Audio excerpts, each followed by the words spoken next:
Morning, everybody. Welcome to the SBP. As always, I'm your boy Prime Source. What is good?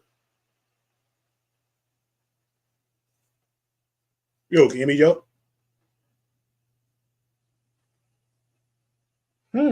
No sound, no sound. Just let me see difficulties here. Am I moving on the screen? And you can hear me. Yeah, I can't hear you. Let me see. Hold on one second.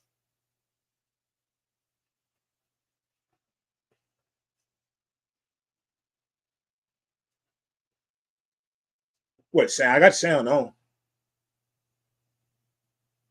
Phone?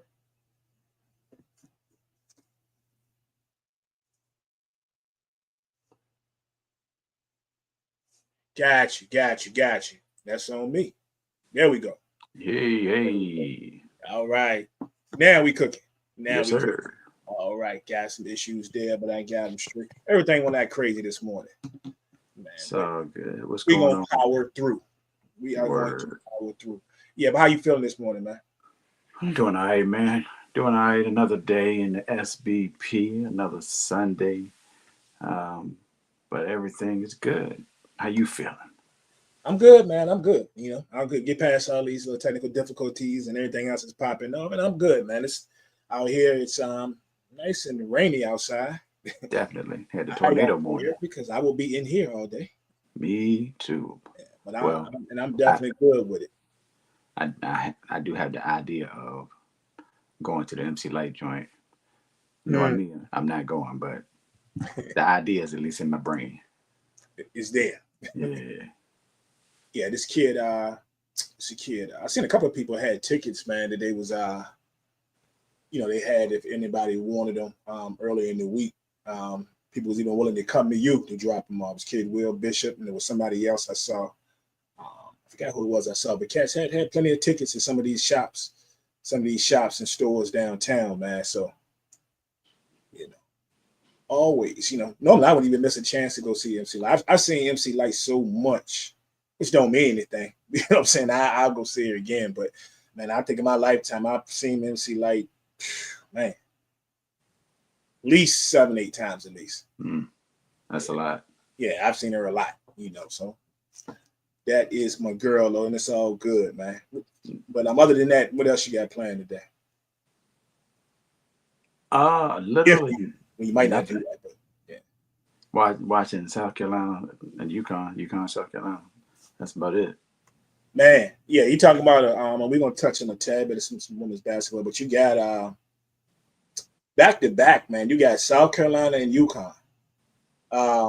They play each other today, and then right after that, you don't even got to turn the channel. You got LSU and Texas. Yeah. Number 3 against number 5 going down at 3 p.m. You talking about something's gonna be fire? Mm-hmm. That's gonna this is what Sundays are about, in my opinion, anyway. When we got football, this is it right here. You can string together back-to-backs like that. Is all love, man. And when also what I love about it is, I don't know how much you've paid attention to the women's schedule, but it seems like almost every Sunday you either get in South Carolina and UConn playing somebody, or and LSU playing somebody. You feel me? For me, my Lady Vols have been playing. I think they played 3 out of the last 4 Sundays. Mm-hmm. I love this, man. Texas has been on at least twice on Sunday. This one I can remember. USC at least twice. Yeah, it's like Sundays are dope. Indeed. We just had Thursday night.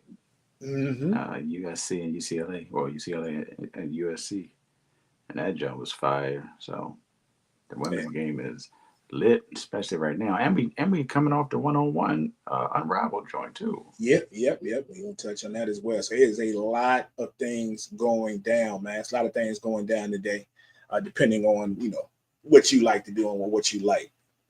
And again, we're talking so much about the women because again, it's hard for me.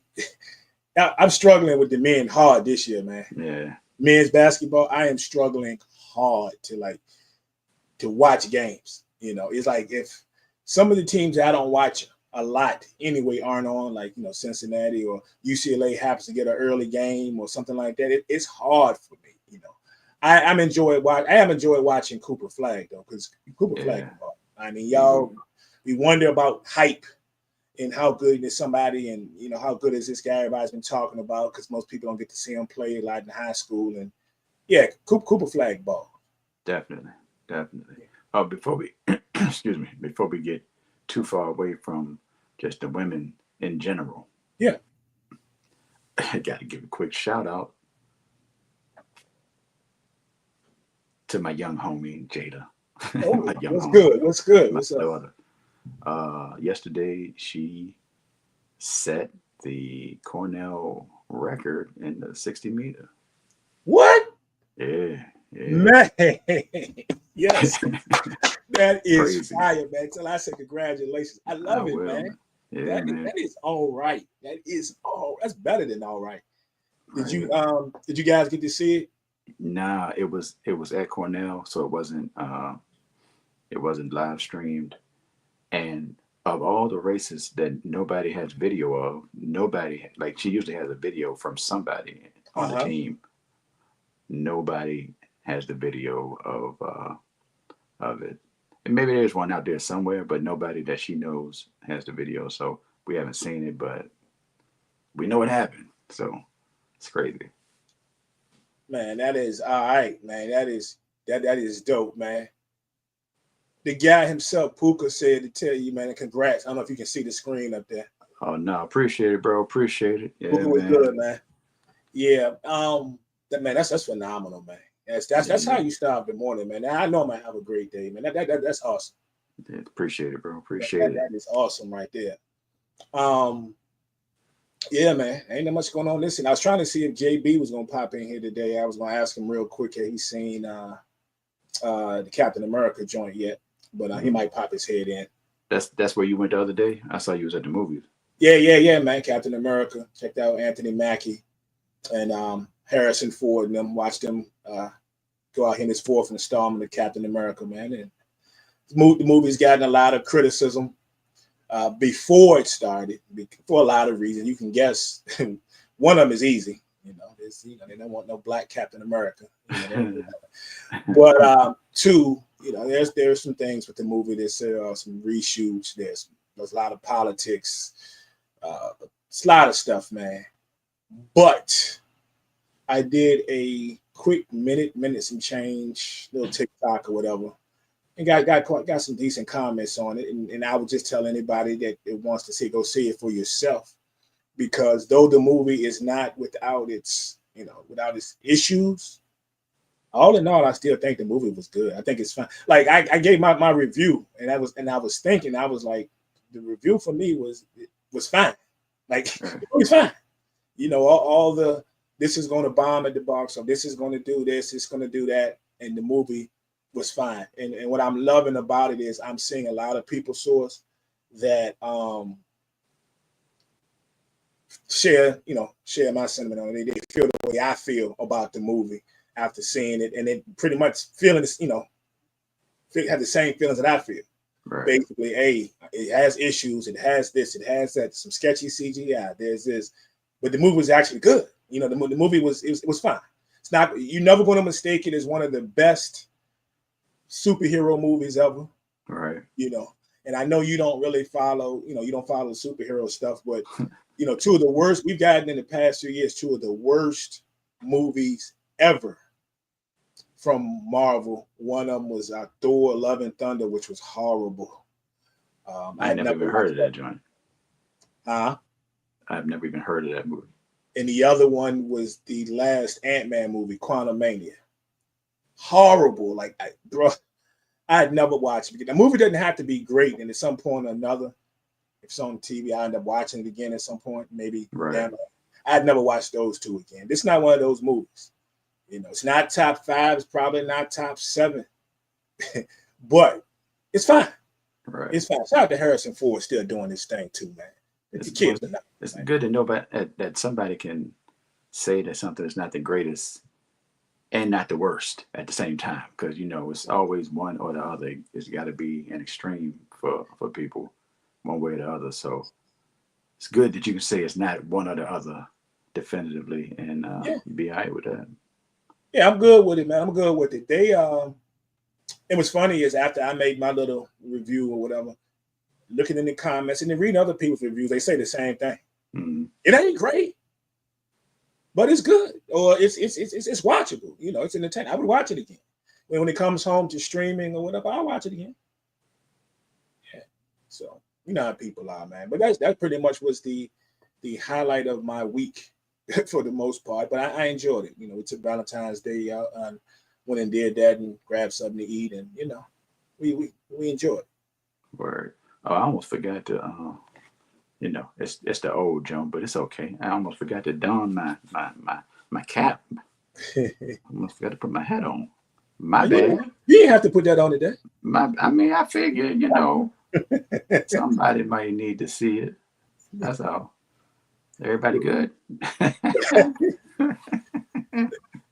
was sitting trying to see.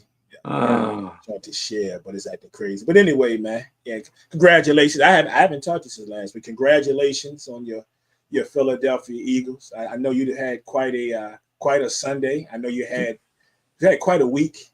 Yeah. You know, I was thinking, I said, man, if he got to tell me nothing about his whereabouts. But man, if I was to turn on the TV one day and see this dude, or check Facebook on my phone and then seeing you out there amongst them thousands of people. Yeah. Sources out there. Out here snapping pictures with Gilly. You know what I'm saying? Like the idea was there, but you know, the timing was not its best. Even though, you know, back 7-8 years ago, whatever it was, I said, because I think I mentioned it to you, right? That two of my cousins, separate sides of the family, were at the parade. I was like, man, y'all ain't even tell me y'all was going to the parade. Y'all terrible. So I was like, next time I'm going. Yeah, next time it's here, and I was right here at the crib working anyway. So, but it's all good. I enjoyed it. Good to see it. I'm glad I saw it, as much of it as I did. And yeah, man, Bird Gang. You know, you already know what time it is, bro. You already know. If you had to pick. Is it a team in history, a Super Bowl team in history, or teams? Did this team remind you of any of those teams, or in any kind of way? Nope. None. I haven't thought about it at all, bro. I don't know. I don't know. Does this team remind me of? You know, or at least the way the Super Bowl went down, the performance.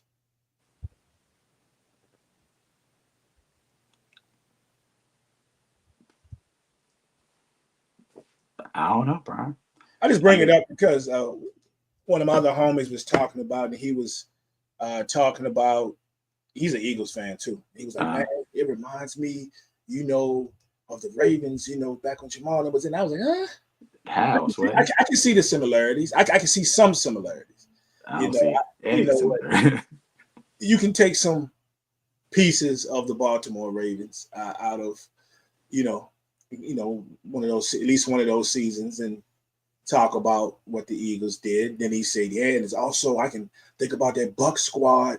And I was like, if you're talking about defense, okay, I can see some things. The Super Bowl, maybe. But I'm going to tell you, I'm going to tell you, you know, you're not going to like it, but you ain't got to like it. You ain't got to like nothing I say because you're Super Bowl champion. But this team reminds me of the 90s Cowboys team, especially that second team. That team, because you had good quarterback play, and in that Super Bowl, Troy made some of the most timeliest throws that I've seen in my life. It was crazy. You had a outstanding running game, even though in this particular Super Bowl, running game really wasn't there, but the running game really wasn't needed. But defensively, this Super Bowl by your Eagles ranks up there probably, I would say, in the top, in my opinion, the top 5 I've ever witnessed in my life. And I know people can nitpick all they want. Oh, you forgot about this team. You forgot about this. Now I'm telling you that performance in the Super Bowl to me was top 5. My personal top 5 that I've ever witnessed. Along with the Cowboy squad and along with the Bears. Like I've seen some dominance, but that was crazy. It was crazy. It was crazy. It was crazy. I mean, the craziest part, not even that Mahomes had a hard time or got pressured or they couldn't move the ball or couldn't complete passes, turnover. Like, it was 4 people rushing. That's what I'm talking about, dominance. 1, 2, 3, 4. It was 4 people. 4 people rushing all night long. And they were in that man's face. I don't remember him having a clean pocket. Maybe 3 plays. Maybe 3. Right. I like in the first 3 quarters. I'm not even talking about the matter of fact, I'll say the first 2.5 quarters. I ain't gonna talk about the latter part where Kansas City made it look better than it was. Every time he got to his last step, he was like, dang, which way do I need to go? Because there was, and people keep saying Mahomes had a terrible game. Did he? I mean, he didn't play great, but tells you how much people pay attention to the game. Or yeah, I was like, what did y'all expect that man to do? What was he going to do? It's 7 people in coverage, and the 4 people that are rushing are like shutting down every lane. Yep. Like that. What was he supposed to do? I don't know what they want from the man. I don't even, Mahomes your guy. I don't really care one way or the other. But I don't know how much they expected from him. With no help outside of Worthy, and most of that was late. But other than Worthy, it seemed like it was Mahomes against everybody for real. Yeah, man. I don't know what they expected the man to do now. Did he make some costly errors? Yeah, he did. There's one play in particular I think about in one of those picks. He didn't see his safety out there, but I think he was trying to make some things happen. The Cooper DeJean joint? Yes. Okay. When I don't know where I saw this angle later on. Whoever the receiver was that was crossing his face going towards, like, close to the sideline, towards the sideline. When he got ready to throw the ball, those 2, the receiver and the defender, covered DeJean. There was no reason for him to think DeJean was right there. There was no reason for him to think he was right there. Right. It was a safety further back, a couple yards back, and you had the 2 people crossing. But why would he be right there? So he let that joint go. Now, he ain't God. He ain't perfect. But I give him that. He didn't see him. He ain't see him. Obviously, he wouldn't have thrown the ball right there if he saw him, but he didn't see him. I see a lot of people making the comparisons now, but it was my thought immediately. I mean, we didn't even have to get to the second quarter, and the first thing I started thinking about was the Super Bowl a few years ago when they lost to the Bucs. When that front 5 or 6, whatever they were running, got destroyed. They got destroyed. Now, granted, Tampa Bay did dial up some blitzes in that game, but still, that offensive line could not, they couldn't hold up. And the fact that you guys pretty much the whole game were just sending 4 and were able to have that level of dominance up front against that offensive line, which, regardless if they've been having problems all year, but y'all took, advantage of it better than anybody. I've been saying for the longest time, I'm taking my hat off to the Kansas City Chiefs, because even with the pieces that they have to even get to the Super Bowl, dealing with that same thing week after week. See, that year they won it, the day that they won it against Tampa Bay, there wasn't as many questions season long about that offensive line, right? We started to see some chinks here and there during the playoffs, when, of course, everything exploded during the Super Bowl. Right. This particular line, we seen Mahomes under duress a lot this season. And it led to a lot of those games, of course, being closer than, we expected. Most team, we're used to seeing that string of one score games. But you guys didn't just give them a problem. You guys destroyed that offensive line of there. So nothing they could do to fix. There was nothing they can do in that instance to fix it. You know, even try to bring it. I saw a couple of formations where they try to keep the tight end in. It ain't matter. You know. Yeah, Kelsey. You know, Kelsey won't block him either. Yeah, but everybody talking about Kelsey wasn't blocking. I know one of those plays they keep throwing up there. I don't think he really was supposed to get a clean block. I saw multiple. Plays, it was multiple. Yeah, I mean, no, I get it, but you know how we look at something because we look at something and we see one or two plays happen, and then it's every play, right? Right. So I think some of those, I think at least two plays I can think of, whereas one of them it was like a chip block, and one of them kind of did like the dude just ran right past him. Mm-hmm. But I think honestly he was supposed to release on a couple of those, right? And that's how they run their offense.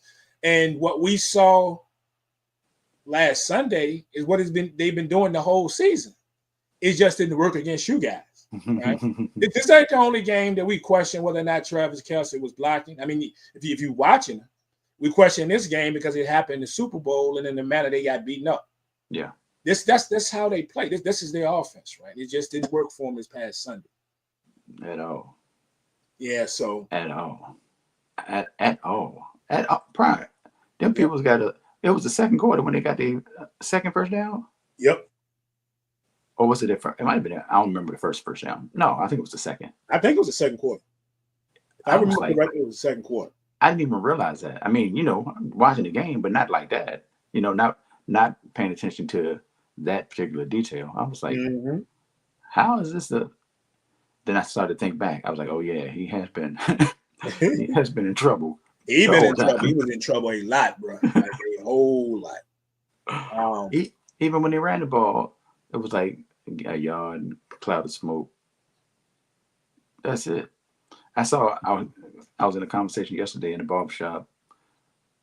Of course, people got to say, oh, look like somebody got paid. Look like Mahomes got paid. I'm like, first of all, if you talk about Mahomes, that's not even a conversation because that man, there was nothing that man could do for real. Indeed. There was nothing that man could do. But I said, if you want to talk about something, if you want to argue paid, which is stupid to me, like generally speaking, if you want to argue paid, you can look at Travis Kelce. But I don't believe that. I don't believe that's a thing. And dog, the dejection. Man, don't need the money. They were so dejected. In the second quarter, they were dejected. Their facial expressions were crazy. Mm-hmm. Crazy. My family said there was a cameraman that deserved a raise. The one that caught the sideline, the shot of at least a good 5 to 7 people on the sideline, and they all looked confused. They were like, yo, that was a great shot. He needs a raise. It was great.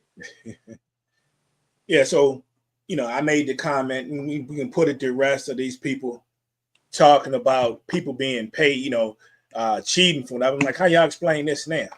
So we had the one questionable play at the beginning when there was the AJ Brown, right? And I don't know how you feel about it, but I knew as soon as I saw that, I said, why do we got to get something like this early in the football? Already? Yeah. This early in the here we go, and of course the XBP lit up, other places on social media lit up, and that's what I'm talking about. But I would argue, and I stand by watching again and again, if the shoe was on the other foot, if the shoe was on the other foot, and AJ Brown would have grabbed their face mask, they'd have been hollering about that too, saying that wasn't no face mask. He didn't touch his face mask. He touched the man's face mask. If you listen to what they were talking about upstairs, and he said that it is written, it's an area there when you touching somebody in the head. Period. Right. Like when you touch them in the head, helmet, face mask, it's going to be a penalty 9 times out of 10. So my thing is, somebody was like, man, ain't no way. No, trust me.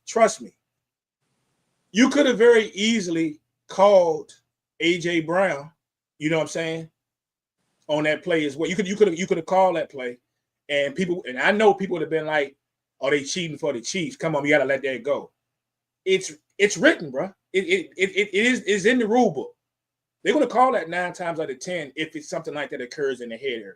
It's very similar to what they call when the quarterback's in the pocket. Those rules also apply with receivers. And So, it was he gained that advantage. He gained that advantage. So I was mad. I was like, no, because it's the Eagles. I'm not. yeah. So at first I'm looking at it like, no. Then they showed the replay. I was like, all right, it ain't have to be to his head. It didn't even matter to me, to the face mask. His arm was fully extended. He gained space. Yeah. He fully extended his arm. Yeah, he gained the advantage. I mean, I was like, all right, it is what it is. Rob Evans, what's good, man? Hey, but then that's really the only real thing you could argue. But when y'all was out there destroying Patrick Mahomes in the pocket, and the man out there getting hit all in the head, Bro, and done it in the whole 9 yards, I ain't see one Facebook post on that talking about that shit. That should have been a penalty. I was shocked. The first time it happened. Then it happened later, which it didn't matter at that point. But the first time, I was like, oh, they're gonna let that jump go? But that was straight to the face. It was crickets. It was crickets on social media. Y'all won't say that, huh? Y'all don't want to say that. Look, man. Look, this is what sports is becoming, man. I don't like it. I don't like it, man. I don't. Are there questionable calls?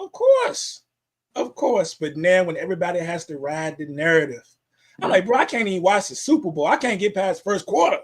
Y'all coming in here with this foolishness, man. But then later, I'm just waiting. When that first joint happened with Mahomes, and I'm sitting there and I'm looking, I'm like, okay, I'm waiting. I'm scanning. I'm saying, I don't see nothing. Nothing. And I'm like, Philly was going to win the game regardless. I'm not just going to change the outcome of the game, but I'm just saying. Right. These people crazy, man. Yeah, they definitely smacked him in the face twice. One early, one late. At least twice. I was thinking about this, man, and I don't know if you ended up, if you thought about this or heard anything, but I was thinking about the amount of teams, because I was thinking about that old Minnesota squad back in '98, but the amount of teams that won at least 15 games that went to the Super Bowl. You know how many it is? And lost? Or just went? Well, just let's say who went, period. Well, it's only been 17 games for a couple seasons, so. So then any statistics, so yeah, of course, yeah, they're including they're including. I can't think of but 3. More than that. Now, my first thought would have been, I'll be honest, would have been probably 4. Then I had to research it. More than that. It's 7. It's 7? There have been 7 teams. So they had to be 15-1. So if you remember the '98 Viking squad. We talk about the '98 Viking squad. Vikings, Patriots. Okay, go ahead.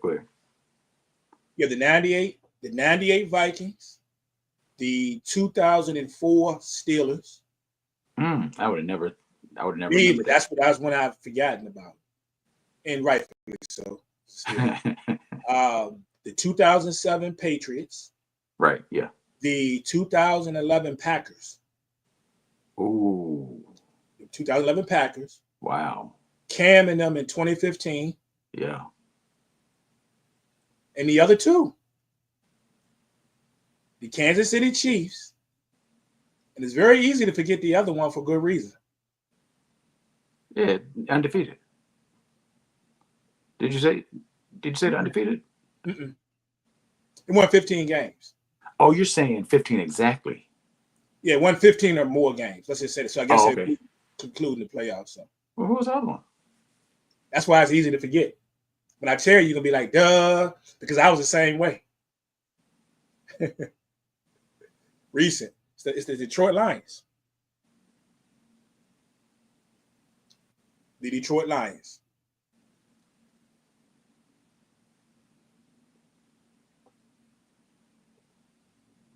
What was the question again? So it was 7. I'll take it back. So I was a little off. there have been 7 teams that have won 15 games or more. 7. All right. Now I might have said it wrong initially, right? 7 teams have won 15 games or more, and they didn't win the Super Bowl. None of them won the Super Bowl. Okay, that's where I got. I worded it wrong earlier, but none of these teams won the Super Bowl. Gotcha. Okay. So that's crazy. Hmm. That is crazy. So, but it's easy to get that Lions squad just period because of just what they haven't done. They haven't been able to. They can't even get there. You know. Yeah. Hate to see it. Hate to see it, but not really. Hey, I'm gonna say this though. I'm gonna disagree with the Super Bowl MVP though. I understand why you got to give it to him. I understand, but I think Josh Sweat should have got that thing. I can buy into that.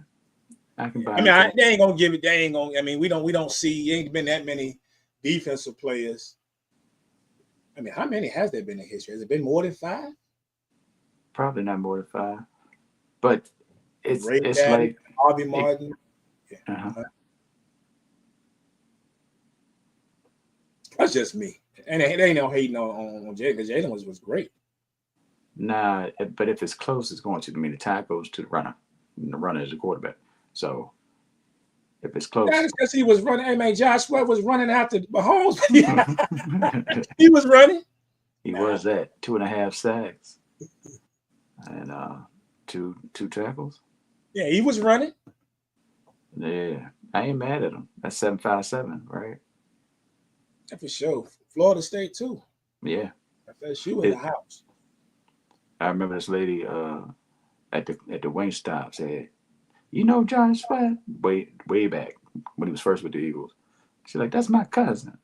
But I was like, "Well, okay," but whether that's true or not, I don't know. But that would be a random person to bring up to say that's my cousin. But yeah, shout out to Josh Sweat. He got busy. Yeah. And once again, shout out to Mackay again. You speaking of the family on my daughter's side. Those are her cousins. So yeah, shout out to Mackay. Which brings me to something. Speaking of that, you got something you want to say? I was just saying, Pooper was just in here, and he coaches at Highland Springs. Oh, for sure. So got to throw that in there.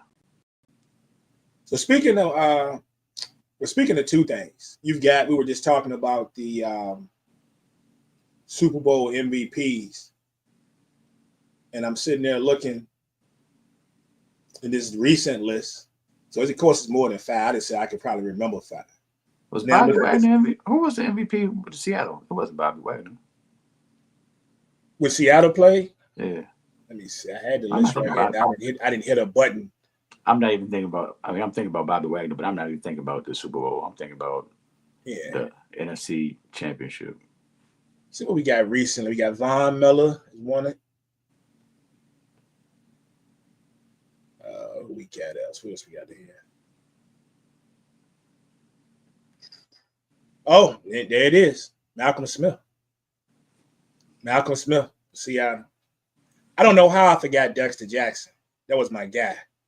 Tampa Bay. Of course, Ray. That's a given. Larry Brown. Richard. You ain't say Larry Brown, did you? Yeah, Larry Brown. No, you ain't say it before. Oh no, I didn't. Okay. But because I knew that one. Of course. The one when I mentioned the Cowboys, the one I'm always gonna remember because it's just from my childhood. It was Harvey Martin. And Randy White. Remember they gave him the code deal. So something we'll probably never see again. Richard Denton, 86. Sheesh. Then you got to really go back to the 70s, like Jake Scott. Who was that? He played for the Dolphins. Jake Scott. Chuck Howley for the Cowboys. Yeah. So it's more than 5. But man, Dallas got all defensive MVPs for real. I trade William Johnson for another bowl. But anyway, yeah. That's Speaking of Mackay, though, he's free agent. So you got some people that y'all going to have to think about taking care of if y'all about 5. Y'all press to run this back. Yeah. So we know you speak on that old line. You got McKay and Fred Jackson. Mm-hmm. Both of those. You think McKay played like 78% of the snaps from you guys. So, I think there's something you might want to keep. Continue right there. Definitely. You look at the rest of your pieces, though.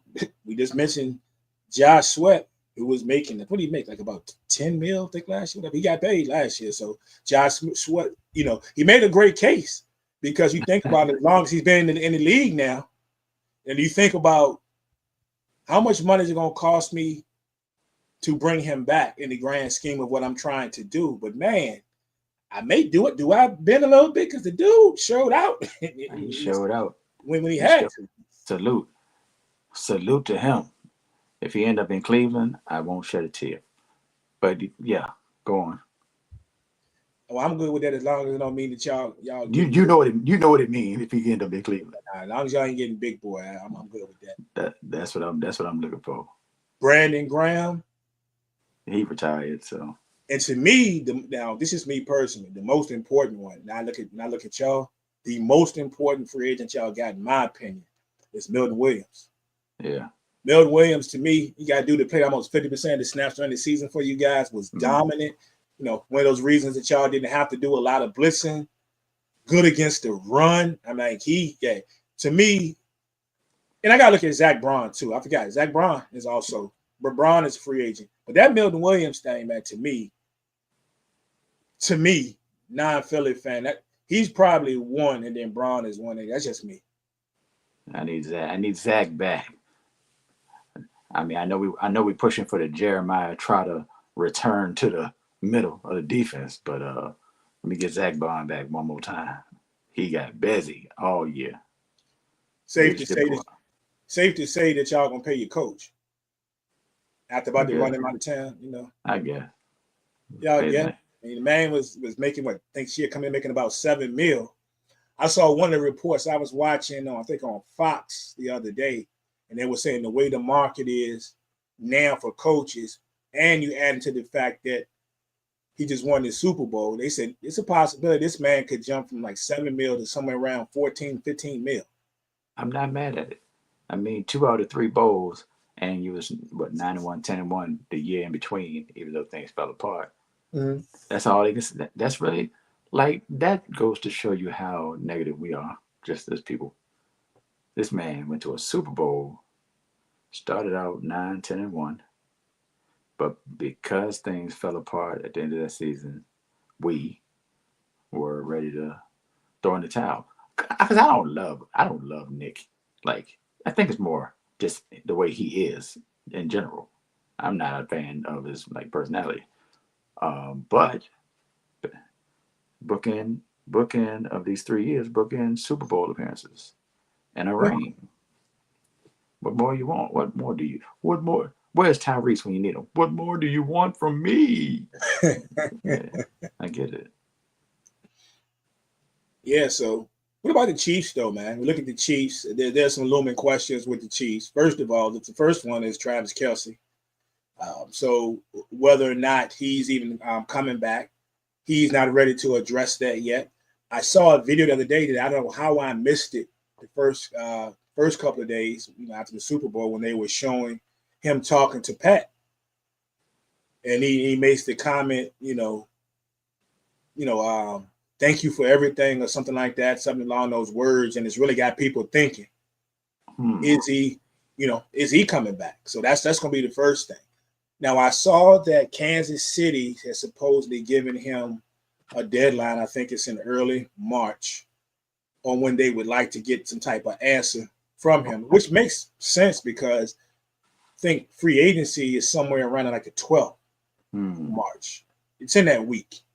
So I get it. So they want to be able to get a jump on things and figure out what they're going to do with their money. But what you think was next for the Chiefs, man? They need to do, which they're going to do. Tears. Just crying. I said, what's next? They've already done that. Oh. They've already done that. I don't know, bro. I ain't going to lie to you. I don't know. I don't have no answers. I got nothing but the Chiefs. I know. Got to be more professional. I ain't got it. Don't know. Hey man, don't do it, Source. Don't act like them people in Philly, man. They down there breaking into buildings and all that stuff, man. Acting real rugged out there, man. Don't do it. That's all I know. That's all I see. Yeah, they there destroying stuff, man. I mean, it's crazy. I ain't got nothing to do with that, Brian. They do that everywhere. I mean, you know, that's not only Philly. It happens everywhere that wins a championship. They just like to point it out in Philly because Philly's Philly. So they was obvious, of course. You address the offensive line, right? Again, I mean, when they got dominated by Brady and them, what did they do? They went out and addressed the offensive line and won 2 more than things. So, you know what I can say is that, and I actually heard somebody else say this, but it's definitely true. It's like, and Kansas City's not the only team that operates like this. Everybody operates like this if they can. They said, we got Mahomes. We did this. We're at this level. Let's see what we could take away and stay at that same level. Because if we ain't got to spend this extra, now let's see how much money we can save and still stay at this level. Well, guess what? You've reached that point. You reached that point because Kansas City had no reason being 15-2, other than Mahomes is the quarterback, Andy Reid is the coach. Other than that, them people ain't supposed to be 15-2. I pointed out 1,000,000 times, and people ain't score over 30 in the regular season. They scored 31 times. Well, look, they ain't 15-2, and I don't know what we talking. They come out and they go 12-5. 12-5. Is that still that bad though?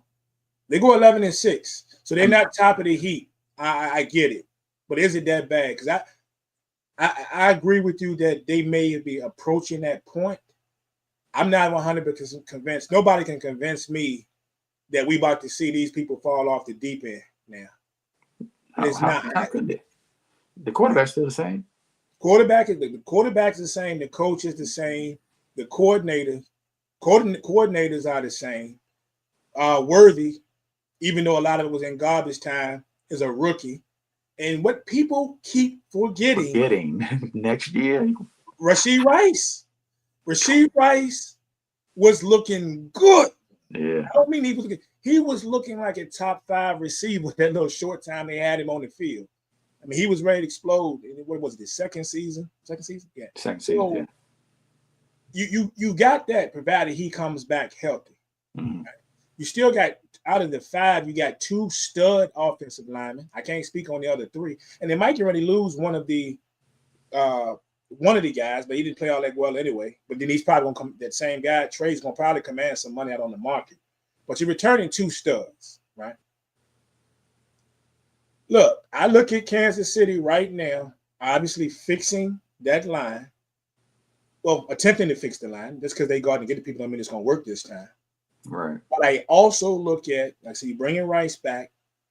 They're asking Travis Kelce, and he's just what ifs now, but they're asking Travis Kelce to go ahead and make that decision so we know where we stand with free agency hit. Mm-hmm. There's some guys, it's a few guys out there that I have thoughts on. And they might have all the confidence in a Noah Gray. I think Noah Gray is almost as good as a second tight end is out there. But you got guys that's floating out there like Isaiah Likely. I'm telling you. Oh, I'm just putting it out there. I mean, we talking what ifs? How many teams really going after a tight end right now? They all want any halfway decent tight end that's in free agency is going to be like this. Hey, Chiefs, look at me. After seeing what Kelce has been able to do over the years with Mahomes, and just knowing that you got Patrick Mahomes, who usually stays healthy, and he's arguably, one of the greatest not even arguably, one of the greatest quarterbacks in NFL history already. You want to be his security blanket? I'll take less money to be a security blanket. Yeah. Hire me. You know what I'm saying? It's going to be a lot of that. I mean, let's keep it real. Let's keep it real. You may name, like, after we get past what we consider the best 5 tight ends in the game, you can easily make a point that Isaiah Likely is as good as number 6 and 7 as a backup.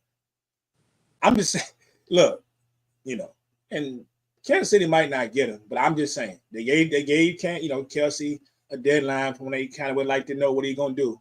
And I'm looking at the folks that's out there, and that's definitely a name that's out there. It's probably the biggest tight end name that's out there. They probably like, man, go ahead and retire, bro. And I'm going to give you something else. And I It's know time to wrap it up. Cool. But if you can't get Isaiah Likely, let me tell you another guy who's normally not the real starter. But you just know by your FanDuel lineups, he can light you up on any Sunday. I guess he's a backup. The kid from the Saints, Juwan Johnson. Oh, that's another good one. Another big. Juwan Johnson, the free agent. That's another good big tight end. So I don't know if they can get a dominant Kelsey performance out of a guy like that, but I'm just saying, you talking about this like you said, sign me up. Mm-hmm. And I got to believe it's cold out there, but shoot, I ain't playing the dome no more. But I'm with it. But look, your boy Isaiah Likely, we don't have to worry about it. He playing cold weather anyway. Yep. So, that man, it be more. I don't know if it's Kansas City cold all the time, but it's cold enough. Yeah, so I just don't think Kansas City, they fall off the map. Defensively, though, they do have. They have to make a decision on Justin Reed. If I'm them, I'm bringing Justin Reed back. Now Nick Bolton is going to be interesting. Mm-hmm. Bolton's going to have a market regardless. But are they going to choose to bring him back? Those are the two biggest defensive pieces. And then when you go back to the offense, you've got guys that are expendable. I think they would like to bring Hollywood Brown back. What's the cost? But yeah, what's the cost? Is the thing. It got to be for the cheap. Yeah, I think you bring him back because he showed you in spots since he's been back. They can work. They can do some things with him. Especially if I'm looking at a lineup, if I'm bringing Rice back with Worthy and I got Hollywood, that's not a bad 3 to have. But what is his cost? And then you got, and then D-Hop. D-Hop didn't take off the way that I thought he would take off for that offense for the year. But do you bring D-Hop back for the cheap as maybe your 4? I don't know. For the cheap, that's the key. Well, I think he's going to be for the cheap regardless of where he goes at this point if he decides to keep on playing. Right. So we shall see. Your boy out there too, your former boy. And that's Washington choose to bring him back, Ertz. Zachary out there. And shout out to him. You got to wonder if Zach Ertz is he contemplating coming back? Because his what's her name? Julia's wife. Julia. Set to play her last, game for Team USA. Oh yeah. I was going through Twitter the other day and I ran across his page, and he had sent a little heartfelt thing out to his wife about her impending retirement. So here we go, retire together. And so you never know. So you got anything else on these two teams before we do this quick NFL jump around? I mean, I got nothing on one of them, but on the other one, I mean, what does that say? Well, it's interesting enough because this first question I got for you there. What's up? Because I just got probably about 5 or 6 questions. Now we're gonna get off of it. But your Philadelphia Eagles, Super Bowl champions, in 2025, will they be as good as they were this season? Yes, there's very little reason to say that they wouldn't be. Another year with Saquon, another year under Jalen Hurts' belt, offensively, as long as the line can stay intact, depending on like you said, the free agency. As long as that line can stay intact, the receivers are locked in. We locked in offensively. We locked in defense. We locked in. Generally speaking, we locked in. So, yeah, we'll be back. Another Quaalude should call me in the morning. I agree. Chiefs making it back to the Super Bowl next year? It's hard to bet against Patrick Mahomes. At some point, though, Buffalo, Baltimore, somebody got to do something. Somebody got to get over the hump at some point. I mean, I get the Michael Jordan comparison. I get it. No, somebody got to get over the hump. Jordan was usually dominant, even through the runs. A lot of times, you saw the Chicago teams be dominant. If there was ever a time that Kansas City wasn't dominant, it was this past season. So if there's a time that you can catch them, you would think it would be immediately. So no, I'm going with no. I saw. I wish I would have brought the picture up and pasted it. I saw a picture, man. Somebody did a clever edit, and they said this Super Bowl, we got to see what Mahomes would have looked like if Chicago had taken it. The picture your boy, like Mahomes is taking his helmet off, I think, and he was looking like, you know, how quarterback look when they just coming off from either a bad play or he just got roughed up. Yeah, he was taking it looking like wow. So now we get to see it. So you know what? This now we saw what it would have looked like, is what they were saying. Could have been different. Well, you seeing some of that. You saw some of that with Justin Fields, and Justin Fields just had some legs. But the Commanders, man, are they gonna be as good, or you see them taking a step back? That's a good question. They're tricky. That's a good question, because you can say that Jay Daniels is gonna improve in his second year, you know, with a year under his belt. But if you look at one, quarterbacks that play well in their rookie year, and then defensive coordinators get that film for a whole year in the offseason to process that, a lot of times those rookies don't look as good in the second year. Whether that's true for him or not, you know, remains to be seen. But Washington won a lot of close games, right? He did. And a few games that they probably, you know, they shouldn't have won. They probably shouldn't have won. So, and they're going to be over. Like, the fan base is going to go crazy if they're not as good. Who cares? But I got them going backwards. If I'm choosing one of the two, I'm going backwards for Washington. Yeah, Washington is it's a funny thing with them, because I totally agree with you about things don't always go the way they went the season before. And there's a lot of excitement and hype in Washington. And they've got some decisions to make. We talked about, you mentioned Bobby Wagner earlier. He's actually a free agent. You know, we were talking about Seattle. Zach Ertz, Dante Fowler. I believe that almost every receiver they have is either restricted or unrestricted. So there's some work to be done there, including Chris's top 5 dead or alive. top three. Oh, top 3 in the place to be, Terry McLaurin. Yeah. So we know that's gonna get done. They're not gonna let Terry go nowhere. They got some decisions to make on some of the other receivers on there. It's restricted and unrestricted. So we talk about all these teams, and we talk about what are they going to look like? What are they going to look like? Man, I don't know. You got to sign all these people. The funny thing about Washington is they got like $78 million in cap. They got loot. So this could go one or two ways. You can sign most of those players back and make a run at it again and maybe make another addition. Or they could try to get too cute with it, because they got money, go sign some of these people. You got people floating around out there. Khalil Mack, somebody coming back, and you can make the Myles Garrett run like your team wants to make, and you can do certain things, and it mess up the chemistry a little bit, and you ain't as good as you were last year. You can think you're bringing in all these superstars because you got loot, and you can mess up your chemistry. Facts. Agreed. Also, we get Myles Garrett, so just y'all can try out. Myles Garrett can be in Philly next season, so book it. We're not getting him, so he doesn't. You know, he don't need to be anywhere near the NFC East. Hey, Prime. Before we get back to the questions, I just want to point out. Yeah. I just patted myself on the back. 40-22 was the final score. Mm-hmm. I said 37-23. Yeah. I was going to say, I thought you were 30. It's 37. I thought it was like 38-20 something. 37-23. That's pretty darn good. That's pretty darn good. I just wanted to point that out before we. All right, cool. You was in the ballpark for sure. Yeah. So y'all lead to Washington. How you feel? Speaking of that, how you feel about Well, no, I guess he ain't boy wonder. That would have been Jason Garrett. But how you feel about Kellen Moore leaving?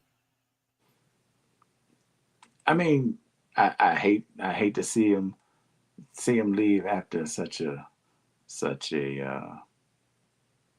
big win, a big career booster. But clearly, that man wanted to be a head coach. He wanted to be a head coach. Just like when he was in the running for Dallas, he was like, no, y'all don't want. All right, but he was in the mix. He was in the mix, and he would have left if he got the job. Yeah. He wanted to be a head coach, so I think wherever he was going to get the best opportunity, he was gone.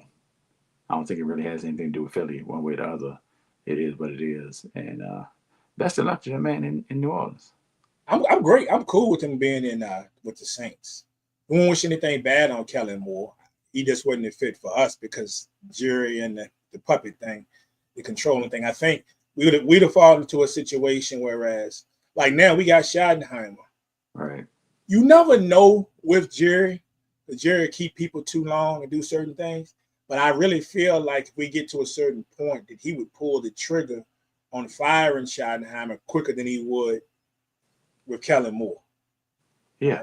And I just don't feel like Kellen Moore growing up in that organization, they giving him a chance to be a coordinator even before he was probably ready to be a coordinator. That's when they wanted to see what he was about, work with Garrett and all those things. I think Jerry would have had to give him a longer leash, but also he would have definitely been that puppet. Schottenheimer a puppet too. Like, don't get that twisted, but it's different. Of course. It's different. And if Schottenheimer get fired, nobody's gonna bat an eye at that, regardless of when it happens. They can take the whole nobody coaching, his coaches with him, that whole coaching thing, they take all them with him too. But we got at least a couple years on that, right? But Kellen Moore going to the Saints, I like it.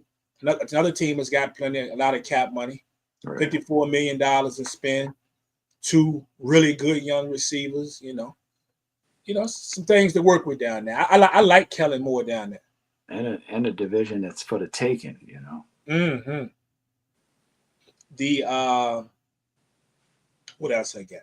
News came out about Kirk today. Because I was going to ask you anyway. Really? Like, my question was going to be, what do you think Kirk is next year?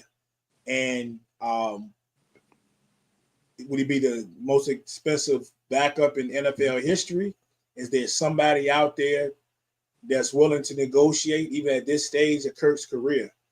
And just before we came on today, there was a report popped up that they're looking to make a decision on what they want to do with Kirk Cousins here, like very soon.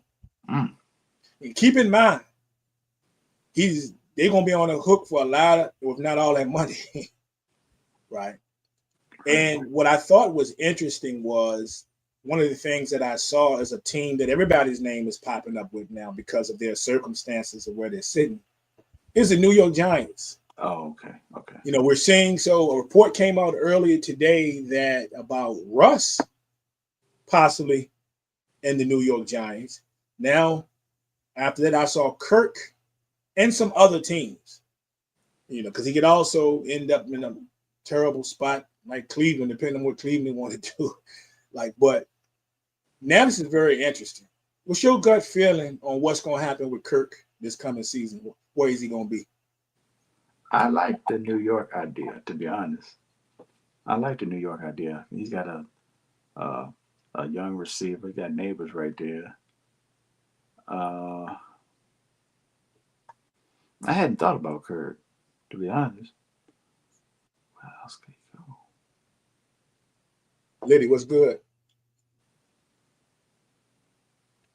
Yeah. How many? I don't think he's going to be really wide open like that. No, like I say, we talk about. So there are some jobs that are open. The thing is, a couple of these teams we're pretty sure are going to fill those jobs through the draft. Yeah. Okay. And with the intent of, Shedeur Sanders and Cam Ward, they're going to be drafted with the intent of them starting right away. Right. So if that's the Raiders in Tennessee, I don't know who it's going to be. If it's the Reds in Tennessee, I get that, and that would leave Kirk to slide into that New York position. I'm not mad at that. I'm not mad at Kirk Cousins in a Giants uniform. They things getting real murky on that front too, because I read a report in one of the Tennessee sites the other day, and I wasn't even looking for football. I was actually looking for more information about the WNBA bid, the Tennessee Summit, Right. and the Nashville Summit, and I ran across this, and now there's talks of Tennessee may be willing to move their pick for more assets. So then, of course, you got a team like the Giants who's out there dangling again. But darn, I don't know what they would be able to give up. So to try to get that spot, or maybe they're hoping that a team trades out with Tennessee that already has a quarterback. You know what I'm saying? But they, like it's so much now. Like it's so much. And after I saw it on that site, then I saw that pop up somewhere else. So man, that would be nice though. Excuse me, sorry. That would be nice if Tennessee traded out of that, because they could get a haul probably. They probably get a haul for that. Another person that's come up in that Giants thing. I don't know if you've been following this. Is the stuff going on with Matt Stafford? I saw something about Matt Stafford. I don't know. I didn't think it was the Giants that I saw though. I saw the Giants. Well, there was a lot of talk about them, the Rams. Not only, of course, we know Kupp is going to be out there. Right. And I think him not being the guy that we've known, I've got 5 or 6 teams. I think he would be a great fit with if he can stay on the field. Huh? Minnesota. Oh, yes, man. Minnesota. The Niners, especially with them moving over from Debo. I mean, it's some squads out there. I think that he would be great. I don't think, again, Kansas City, even though I don't think that would be the move. But then again, they got 2 guys that are going to be gone. It's a lot. How much money you really got to, that you really going to have to fork up, at this point. So, but anyway, yeah, they're talking about the possibility of moving on from Matt Stafford as well. And the Giants, of course, have come into this conversation. So we're getting a lot of conversation about the Giants and veteran quarterbacks. Yeah. They're trying to have to come up real quick. Yeah, Russ, Stafford, maybe even Kirk. So, I mean, Russ, out of those 3, Russ is my least favorite option. Hey, Liddy, no, it wouldn't. No, it would not. No, it would not. I'm on this is Debo and Miles to Washington would be great. I'm fine with Debo going, because I think Debo is overrated anyway. You can do some things with Debo, but Debo doesn't scare me a whole lot. But that Miles thing, Miles needs to get out of the NFC East. Lady tripping. Because Miles, I already told y'all, Miles is in Philly. Y'all and that's because the way, Roseman have been handling that business lately. I mean, it's likely to happen. It's happening. The way I find this money from it's likely to happen. You got to check the mattresses. And I'm sorry, under the mattress, but really it's the sofa. Like you got to get in the sofa grooves, pull them joints out, and a little change around there. Couple of other 2 more quick ones, and we can do these other ones on another show. Aaron Rodgers. So Aaron Rodgers, they've already know he's gone. I don't give a darn what happened to Aaron Rodgers for real. But what I was shocked about was a report that came out a couple of days ago, where they're saying that Aaron Rodgers was actually pleading with the organization. Yeah, I just saw that yesterday. I know it might sound dirty, but it made me feel good. But anyway, and they like, nah, we good. We good. So I found that to be funny myself. I don't like to celebrate people's misery, but it's just Aaron Rodgers. I could see it though. I could see, guys, listen, give me one more chance. No. And then it's Aaron Glenn sitting back with his feet on the table. on the desk, like, nah. I love it. I love it. And then would he be, shoot, again, we talking about the same thing. And would he be willing to go to certain teams, to the few teams that's going to need a quarterback? We know he's not signing on to be no backup. He ain't going nowhere terrible. So now that San Francisco idea. They about to get him. They about to give old boy some money. Yeah, he about to pay him crazy. Yeah, he about to Purdy about to get paid Purdy. Especially if you look at the landscape, at the options or the other things that are available. You're like, yeah, with Purdy, it's just it doesn't matter if he's gonna get paid. It's just what the the salary gonna be, and that's all it is with Purdy. Are they gonna tip a certain line? Or are they gonna leave him around 50 a year? Like Purdy about to get paid. Purdy got to get paid. That's why another reason I said something about Cooper Kupp. No Debo. And, I'm just saying. Cooper Kupp, San Francisco. Push that movement. Yeah. I was hoping that Don would stop in because they got some things. They got about $48 million to spend, like I said, but we looking for that, that extension. But they also got this boy, they got Ward, Greenlaw, Hufanga. Got to think about those guys. Then you also got to remember that George Kittle is entering a contract year. And there's no way you let George Kittle leak into that market. You got to start thinking about that extension like right now. Yeah. Run me my money. So, interesting enough. Last one, the question-wise on this. Challenger next season to Lamar and Josh Allen for the MVP. The biggest challenge. Challenger.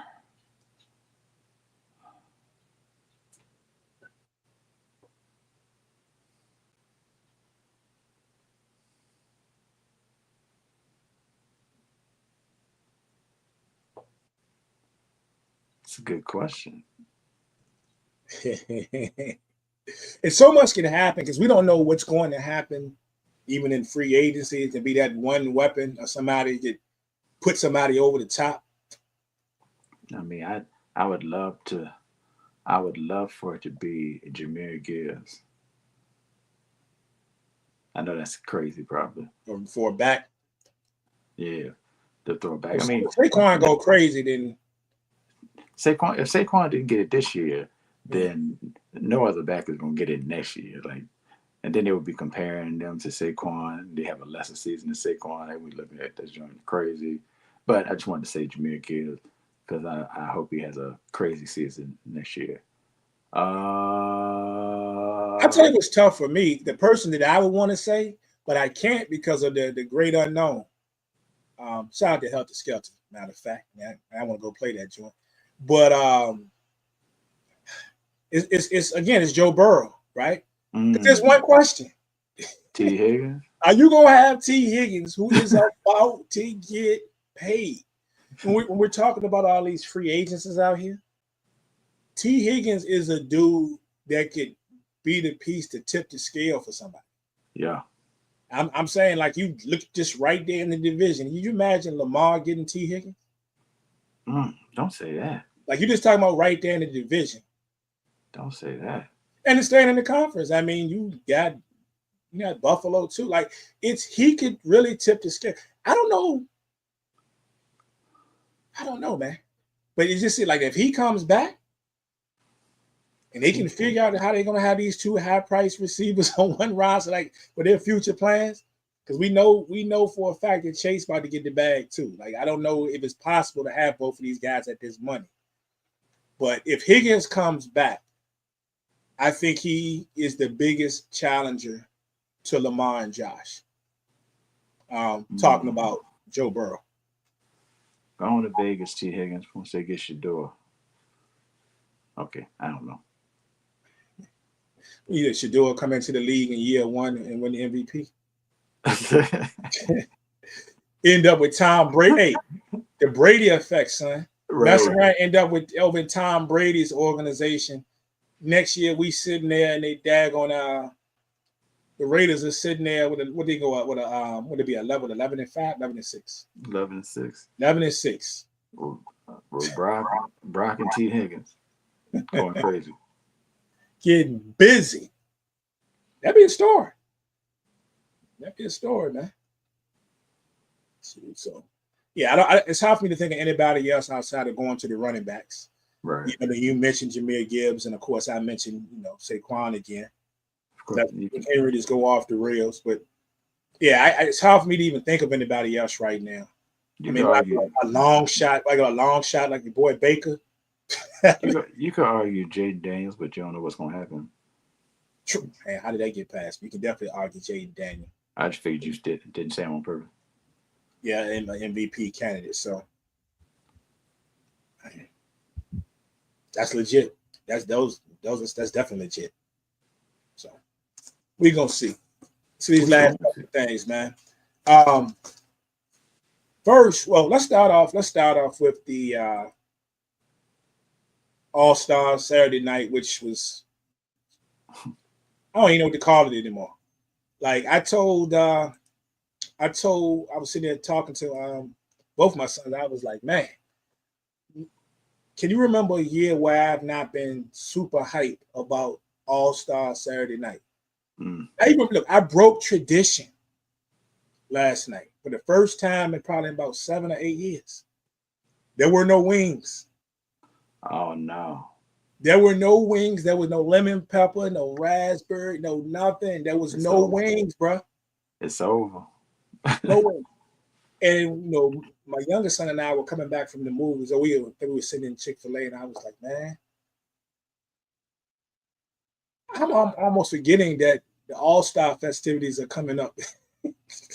Like this weekend. Matter of fact, that night they were about to have the celebrity jam and all that stuff. Like it was confusing though, because normally, like in my mind, man, I could be off. In my mind, the last games are on Wednesday when it's All-Star weekend. Man, they're playing Thursday night. It was 5 games. I was like, we played Wednesday, and then I was like, this game's tomorrow. I didn't even think about the All-Star game until Friday, late morning, early afternoon. I saw something or heard something, like somebody was like, yeah, All-Star weekend, blah, blah. I was like, oh shoot, it's All-Star weekend? That joke got me. They got me, but I definitely checked in for the All-Star game. I mean, for the celebrity game. I'm a celebrity game junkie. And that was one of I saw Drewski and Casanat. Shout out to my girl Rakia Jackson out here just staying busy. Unrivaled over here. She's out here. She's still shooting commercials. She pops in for the celebrity joint. She balled a little bit. Like shout out to Rakia Jackson. I'm gonna get that in. But yeah, Rakia Jackson. Yeah, she's gonna be a problem too. She's gonna be a problem. Oh yeah. But All-Star weekend, man. I ain't gonna lie. I started watching last night. I said, man, let me go do a live, play some joints. So this is not gonna be it. This is not gonna be it. I'm usually ultra hype. First of all, and I saw you mentioned it in the group. It might be your page. I can't remember, but we get the skills challenge, and your man, the wily veteran himself, Chris Paul, comes out here and gets him and Wim disqualified because that was Chris Paul's idea, right? 100%. 100%. You know what I'm saying? To go out there and not even attempt to shoot the basketball on one of the drills, and they get it off top. They just get eliminated. I got an idea. Let's not shoot. Let's just pretend we're shooting. Just throw the ball out, and then we can just move on to the. Chris Paul is the only person I could think of that would do some foolishness like that and think it was okay. At the All-Star, it's All-Star weekend, bro. Like, what are you doing? Messing with the integrity of the event to win. You need to mess with the integrity of the league if you want to win a championship. That's what you need to do. Daggone flipping the ball. Man, that job was so stupid. I was like, what is this foolishness? Donovan Mitchell wanted to say something so bad. he wanted to say something. He was like, let me chill. But they were cheating. But I ain't gonna go into it too crazy. Yeah, shout out to Cleveland, man, out here, the best record out there. And all the participants they had too, man. I like Donovan Mitchell, man. Yeah. He been doing it. I mean, all those guys got busy, but shout out to the representation they had out there, man. But yeah, that was ridiculous, man. And then we got to the 3-point competition. And of course, most people was out there. We was hoping to see Dame get back up in the mix and all that, but that was not as eventful. It just didn't feel, eventful. Even though Buddy Hield was out there throwing some heat at first. Yeah, 31. Buddy out here on that again. Yeah. You would look at Buddy Hield, like if you ever watch Buddy Hield play on any given night, not just the way he plays, but just the way he carries himself. Mm-hmm. If you had never watched the NBA, you're not a big NBA fan, and it came back and said, man, yeah, he might be one of the top 10 players in the league. You might believe him. Yeah. Because I've watched Buddy Hield like put some heat on some folks in some game. I seen him do it to us. Yep. Come on, just bam, can't miss. Then he go to an all-star game.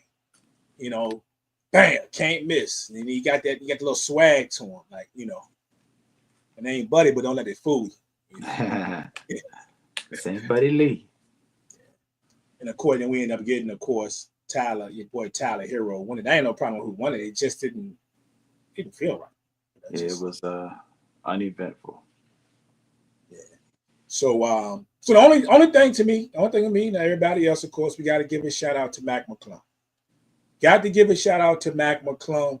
Oops, it's wrong joint, but we're gonna talk about Juju in a minute. But Mac McClung was great. I mean, he was really good because not only is he giving you these dunks that he's executing, but we got to wait for him to attempt every dunk 5 and 6 times, right? Right. This guy's out here doing things, showcasing his leaping ability, showmanship. And who says you can't three-peat? Somebody three-peated here recently. Somebody had to do it. Now, I'm all good with Mac McClung winning. I don't care, 3 in a row, all great, all fine. To me, if it's not an NBA player, I don't care. Because that's the problem. That's one thing. Yeah. Add in the fact that, again, nothing against Mac McClung, but when they rarely dribble. Well, we seen some performances back in our day, man, when them cats was playing. Them cats weren't really dribbling either. Who? I've seen like Kenny Skywalker not dribble, but who didn't dribble? Carlos, we've seen a few where these people were not putting the ball on the floor. I can't think of a single person whose dunk contest appearance was great or legendary that didn't dribble. I ain't said they were legendary. I just said that the cats ain't not everybody always dribble. That's all I'm saying, yo. Yeah. Now I understand what you're saying about it not being an NBA player, which is going to kind of leak into something we're going to talk about in a second. But to me, there's always an exception. Like people, if it's a non-NBA player, and I don't know, they bring the type of, because you're not just bringing in a guy, not that nobody cares about the G League or whatever, because half people don't care about the NBA right now. But about the G League, but at least you bring in a guy, he's got a name, somewhat of a name, other than a claim to fame, other than win the dunk contest. He did win MVP in the league before. Like, I'm okay with being a non-NBA person occasionally, if they got the skills to pay the bills, and he obviously does. If the NBA wasn't in the state that it's in now, people ain't nobody watching the NBA right now, man. Right. I know he's supposed to. If it wasn't in the state that it's in now, okay, I might give you that. But the NBA need help, bro. The NBA losing ground. It is. So I don't know. But Mac was great, man. Mac was great. The dunks, man.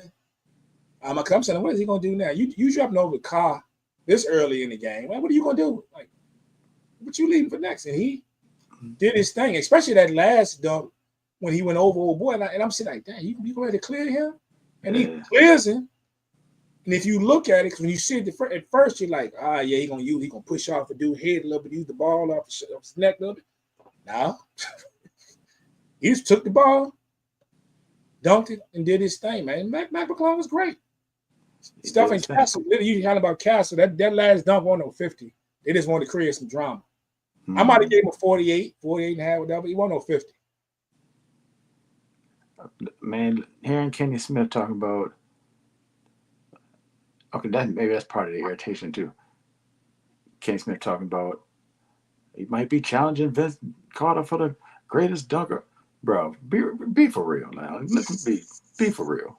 Be for real. Like, what we doing? What are we doing? Vince, which was crazy. So he talked about the greatest dunker ever, or the greatest dunker in a competition. In a competition. So, correct me if I'm wrong.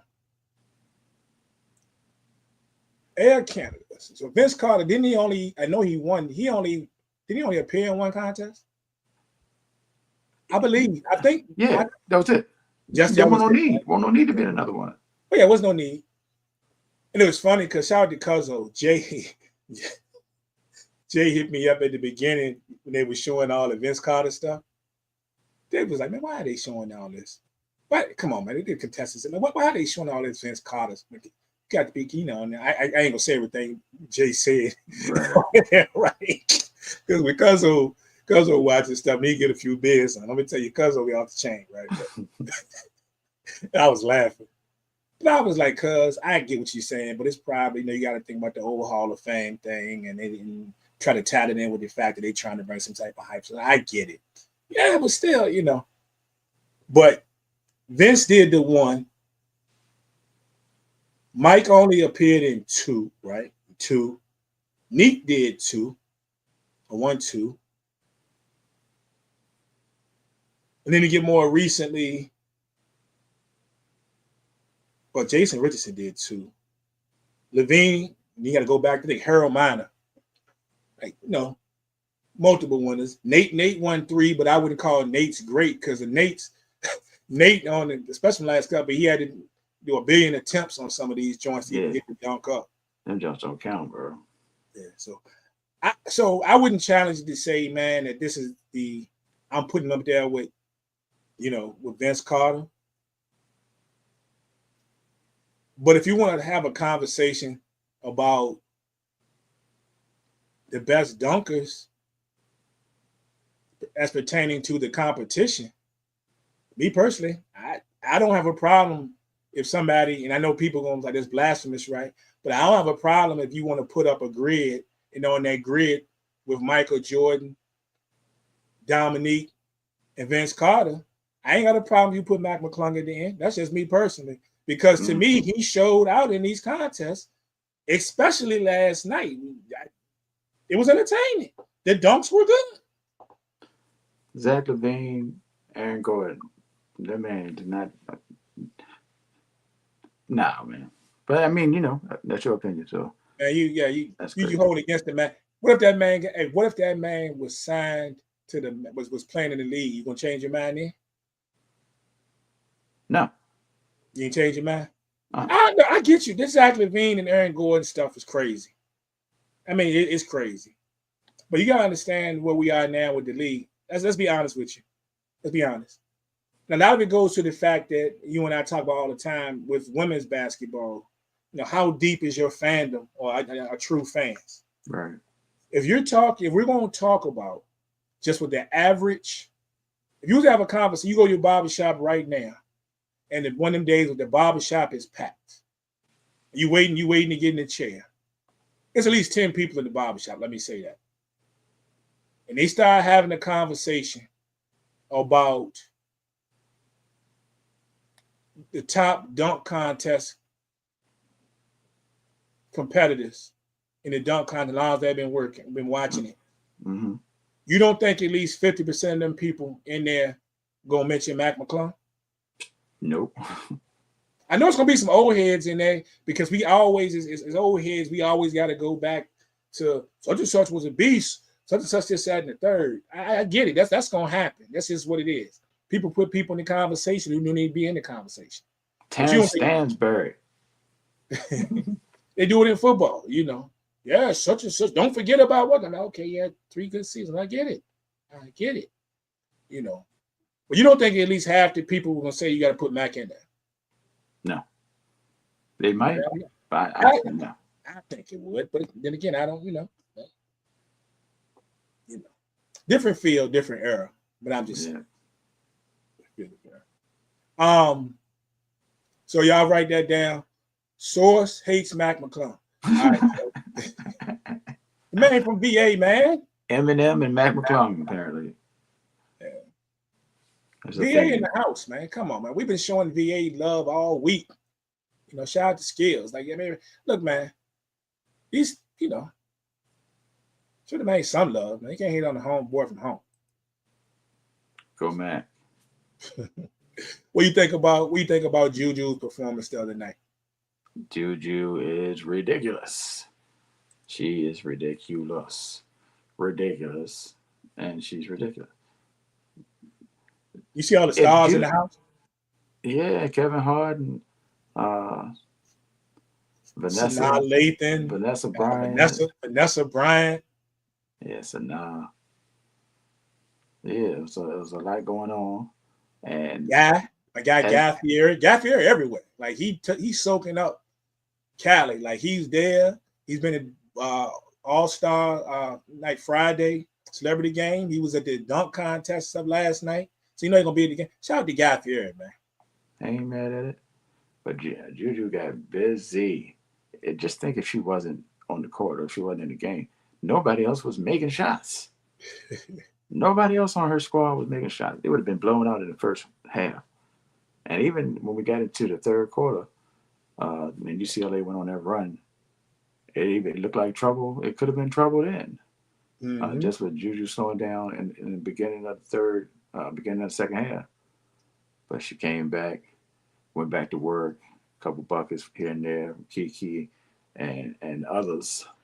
And Juju went crazy from offense to defense on the floor, and the blocks were crazy. The number just kept going up, but she was hustling, and when your star is playing like that, you gotta follow her lead. I loved it because she's had some games where she hadn't played well. A lot of people. There's a lot of talk right now around women's basketball right now on the college level. 2 players, Juju Watkins and of course Paige Beckers, because there's a lot of people now is talking about how dare you compare Paige, to what Caitlin Clark did. Paige may be losing the draft stock, and they were already saying that. Of course, they got upset by Tennessee last week, and she had kind of a rough game. She hit a couple of shots in there, and then the talk was really large, right.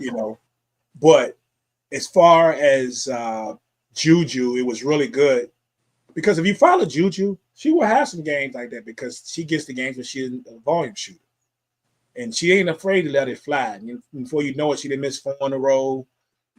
She's done this, and then people are, her game and fell off. She's done this. That's just, this is how Juju played. But as you have mentioned, the rebounds were crazy enough the other night. But the blocks, especially the joint she was getting on Lauren Betts. Yeah. And Lauren Betts, if you don't know, when it was the first time seeing Lauren Betts, she was projected initially as a top 5, and in some publications, top 3 WNBA draft pick this coming year. And it's probably not going to happen now because she says she want to come back to school. And with that squad, barring any transfers, with that squad, they will undoubtedly be opening the season probably as the number 1 team in the country to start the season next year. Because what UCLA is bringing back is crazy. Only way they're now the number 1 team in the country next year, it would have to be. I don't see a scenario. USC would probably have to win the national championship. Yeah, transfers, man. Yeah. And then even this team that they have now is losing a couple of people. Like they're losing Kiki. But I don't know. But That performance, man, those blocks were crazy. When you think about the play when she went down to the floor, it came up with the basketball, got back up, and stroked the three. Oh yeah, that was crazy. And I don't think that's the one that the people were arguing about. I think it was the second time she went down to the floor or she slipped. Oh yeah. And they were arguing that one. I was thinking the same thing at first. Did she not travel? Then I watched it Yeah, I again. thought about it immediately. Her right foot ain't move. Like her right foot got stuck and it ain't going nowhere. So I don't think she traveled. Actually, it was close enough that it's Juju. You let it rock. So when you bringing out that type of star power, though, you know what I'm saying? You bringing out that type of star power. You know, a lot of those people live in Cali, so they'd have come.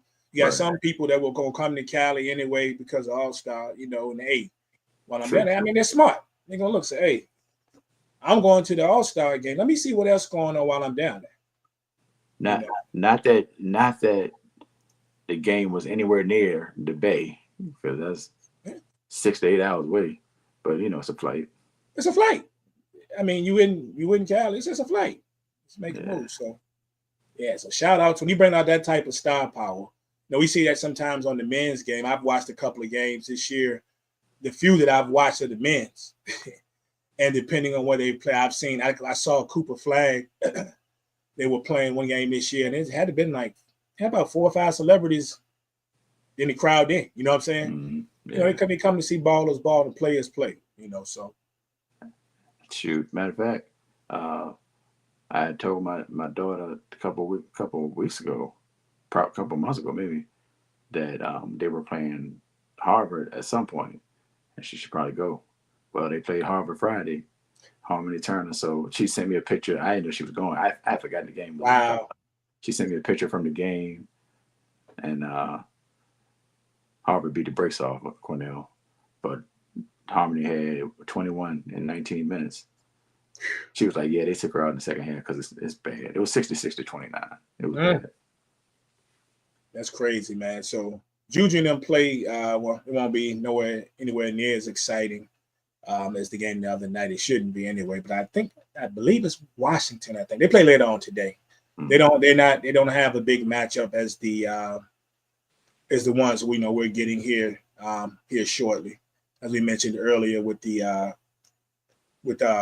UConn and South Carolina going at it, which all eyes will be on Paige again. And you're going to see how she responds. I'm sure if Paige Beckers doesn't play well in this game, and then there's going to be more and more talk about her and her play and has she fallen off and all this stuff, which I think there's a lot of things too, what you're seeing from her game this year versus what we saw Paige early in her career, especially her freshman career. The wild part is she's still putting up numbers offensively, like per minutes that she plays. I think she was like number one or something crazy. I don't know, but she can hoop. Don't get it twisted. Yeah. And she's still gonna be at the top of that. I would be. Forget to talk about what she's falling off, and I would be all for her not going to Dallas. I'm gonna stand on that one. I would be all for her not going to Dallas. Yeah, but I see better fits for her. You know, the LA thing is still in my mind. Even though they got McClung, they don't change nothing. You can make that thing work, bro. But but anyway, it's a lot of places I like to see her. But me saying that, her and Enrique, who I love, will more than likely be together. Most likely. Yeah. So we'll see there. Then of course, we have the I told you later after that Texas. If you hadn't seen Texas play, they get busy. Hey, Booker, it's a problem. Yeah, and you got the youngins out there, sophomore. So yeah, Booker and Harmon get busy out there. So that second game, you ain't got to turn the channel. That's what I love about it. It's gonna be dope today. Last thing, man. Speaking of the women, so I wanted to ask you about a conversation. I don't know if you saw any of these in any of the WNBA groups that we're in together. Then I'm of course in a couple of Unrivaled groups and things of that nature. But there's a talk about the one-on-one. First of all, one-on-one basketball I love it. I love everything about Unrivaled. This one-on-one thing, to me, this tournament has been great. I like the format. There may be some tweaks here and that could go down, but I love it. I love what they put together. Shout out to Nafisa. Shout out to Stewie. And the women, of course, we saw that Kalia, Nafisa Kalia won the tournament. UConn was deep. UConn was deep in the Final Four. You had 3 UConn Huskies. Yeah. Three bigs, actually. I mean, big enough. Yeah. And one guard. And the one guard, of course, didn't go to UConn. That's that Notre Dame. So shout out to Nafisa Kalia for winning it. But the conversation has come up whether or not the NBA could pull off the one-on-one situation. What you think about that? Okay. Well, first the players are paid too much to do it. Paid too much. So their value as far as being on the court or how much they're paid is going to be too much to get that done. But two, you're not getting who you want. You're not getting the stars. Like, I'm sorry. You can't even get them in the dunk contest. Imagine a star getting beat by a counterpart and what that would do just social media wise, conversation wise. Is it worth it? Which is the same argument you can make in a dunk contest. But I think the answer is no. Unless you're okay with it being lower level players, then no, because you're not getting the stars to compete in that. Again, their price or how much they're valued by their teams or valued by their teams is too much to risk, especially during the season. And it's not worth it. It's not worth it. Yeah, it's not. The bet would be crazy what they'd have to pay him. I'm really not 100% sure why this time of the All-Star game has to be great has come. The All-Star game, it's the All-Star game. Why is there so much focus on the All-Star game? It don't make no sense to me. People go to the All-Star game to have a good time and to be around celebrities. That's it. Most people don't care about the game for real. The game has no value for real. Dunk contest, we want it to be better, but whether it's better or not, people gonna show up. The ticket's gonna move. It might not be watched as much, but the ticket's gonna move, and it still has the same value that it would have if it had the stars in it. Generally speaking, so I don't know what the big deal is about the All-Star game not being great or them trying to change things or whatever. Man, it's the All-Star game. It is not important. If you don't pay attention to an 82-game season, how you gonna be fussing about the All-Star game? Like, I don't get it. Yeah, as far as the All-Star piece itself too, I also, they're grasping right now at straws, trying to find ways to make this better. You look at the format they got now. We got 4 teams. Yeah, I don't even know what's happening, to be honest. Kenny, I had to refresh myself. That's crazy. Like I said, this is where we are with the All-Star, right? Yeah. You got a 4-team format they're going with today. Kenny's got a team, Chuck's got a team, Shaq's got a team, and Kansas has a Rising Stars team. And they're going to be in some type of format, for the game to go down today, this evening. But that'll be interesting. I think it'll be interesting.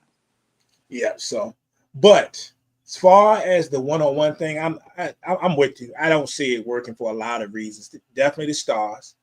You may eventually at some point convince a star or two to play, but I'm not sure that once you even do that, if that's going to happen. You'd have to try to draw on some things like all the people, the kids and the players that grew up idolizing Kobe, like a Jason Tatum or somebody. I mean, could you get a Jason Tatum to do it? I don't know. But you think about Kobe once made the statement that I never lost an All-Star. I never lost a one-on-one. I never lost a one-on-one matchup. You try to draw on that and try to get those guys that, that love Kobe and dedicate a lot of things to do to Kobe. Even if you got somebody to do that for a year, so I'm not sure it would stick. Right. Another thing I don't like about it, and it's funny thinking about it, but it would be funny, would be because you imagine Draymond Green getting in the game, winning one-on-one joints, and a fight liable to break out. Yeah, You're nah. gonna cast a dark cloud over this thing real quick. Draymond gonna get to fighting with somebody.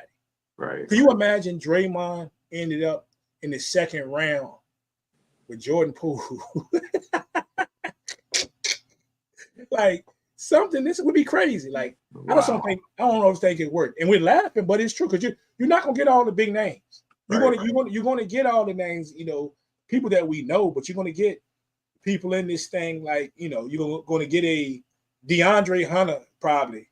You might get a Buddy Hield in this thing. You might get, it's just a bunch of players you could get. Cade Cunningham is playing great, but I don't know. These are the guys that you're gonna get. Yeah. And then a star gets beaten by a player that you've never heard of. And Folks is always questioning that in the women's in the women's joint. Like it's crazy. I can't believe Stewie's going. I can't believe this. And I'm like, this is one-on-one basketball. Yeah, that is not the same thing. Yeah, people flying off the rails over this stuff, man. But yeah, I don't want to see. I don't think it would work. You talk about the money that they would have to drum up. You just think about the women alone. First prize, the Fisa Collier took home $20,000. I mean, $200,000. $200,000, yeah. Yeah, $200,000, right? That's about the highest salary you're probably going to find during the WNBA season. Yep. For a top tier player, and that's different. And they can make that in a one-on-one tournament. Then you drop down if you're not getting paid the $200,000. You drop down. You look at all of her teammates on her squad got paid, right? I think it was like they get 10,000, I believe, 10,000 for all the people on the lunar hours. Then you break it down from there. You got 50,000 for Leah Edwards. She lost and get 50,000. And then the semifinalists, which would have been Stevens and Enrique, where they get 25. You got to start with some money. So if you imagine they getting that type of money, how much you gonna have to pay these NBA players? Exactly. Fee said, I got my WNBA salary basically in 30 minutes of basketball. Crazy, man. It's crazy. Shout out to the women out there making their money though. Not, the people are talking about some of the injuries which has been racked up during the course of Unrivaled.